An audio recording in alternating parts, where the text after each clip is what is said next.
We also have a website that we've set up for the use of the project, and folks who are interested, it's radicalimagination.org. And onto that site, we are uploading sections of the interviews that people have that we as researchers are going through and saying, well, that's an interesting theme. Returning to the folks who have done those interviews, asking them for their permission to upload them. And so people in the community can have this opportunity to actually hear what each other are thinking about these topics, from everything from what is the radical imagination to histories of activism to what the future looks like, to the things that need to be done, the conversations that need to be had.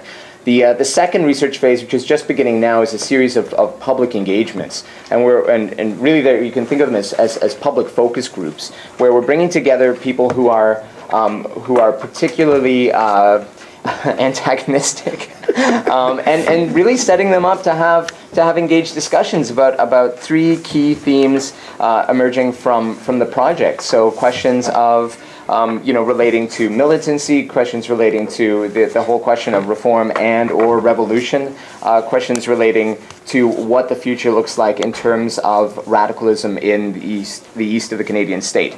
And so those projects are just being set up now. They're open to the public, but they're primarily aimed at the people who have participated, so that folks can actually have an opportunity to return to the things that they said to us individually, and actually have those debates in public, because so many of these discussions are happening, but they're happening in sectarian and antagonistic ways. And we recently had an experience in that in Halifax, which maybe we can get to in the question period if there's time, if there's interest to discuss that. And the other part of the project is really this attempt to produce knowledge, to circulate it, and to do so in a reflexive and critical way that allows us to just eschew this role of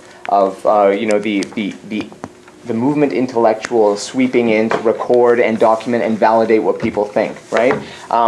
We see this as an opportunity to redeploy resources that the Academy has at its disposal, that the Canadian state has at its disposal, in the service of projects going on in Halifax. So in that regard, for instance, we've used our research funds to support independent activist media in Halifax, and all our work that's being disseminated through that is going through radical channels.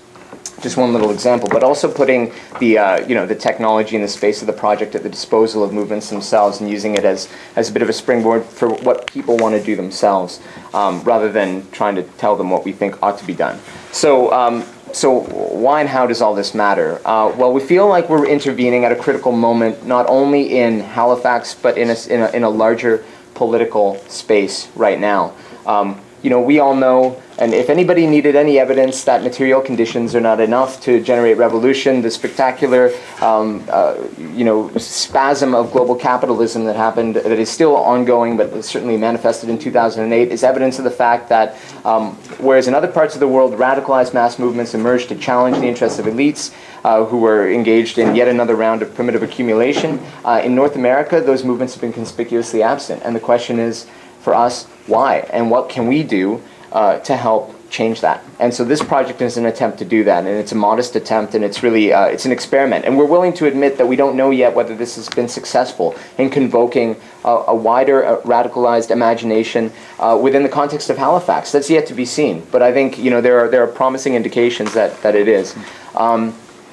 So we recognizing without privileging the role of knowledge production in social movements and in social transformation, allowing people to see themselves as knowledge producers rather than valorizing, again, the role of the intellectual or the researcher in that space.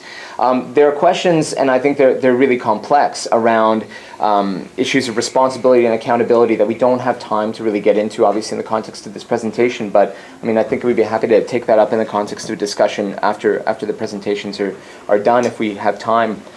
Because I think we haven't resolved those yet, frankly. We haven't resolved the issue of how this information is going to be used, whether it's going to be used against, in creating this kind of archive, in creating this online archive particularly. Are we simply providing resources to the state to better surveil and police radical social change actors in Halifax? I think we've been pretty careful and pretty clear about the principles along which we're organizing that knowledge circulation and the way that people are consciously controlling it. And yet at the same time, that's always a risk we take, right? In documenting these things and helping to archive them. And are we simply creating an archive for for the Halifax police to better know about what people are thinking and doing. And of course, the tensions between the institutionalized ethics of the academy, the ethics of funding agencies. I think a lot is made of that often. Again, that's a great cottage industry for academics to sit down and write endlessly about whether ethical standards within universities, for instance, are good or not, or whether they protect people or not. That's a pretty obvious question to us. They don't. They exist to protect the institutions themselves, and we have done what we needed to do to satisfy those demands, but basically to circumvent them too. And we're pretty unapologetic about that. The project is not directed towards that community, though hopefully it will be of use to other radical scholars. But it's a project embedded in the community itself and at their service. So, and yet we're not giving up the notion that we are that we occupy a position of privilege within this project too, and that's a negotiation that constantly needs to happen. Anyway. There's more to be said about the pitfalls, I think, and hopefully more to be said about the promises, but my time is up. So thanks for listening, folks, and maybe we can talk about this a bit more afterwards.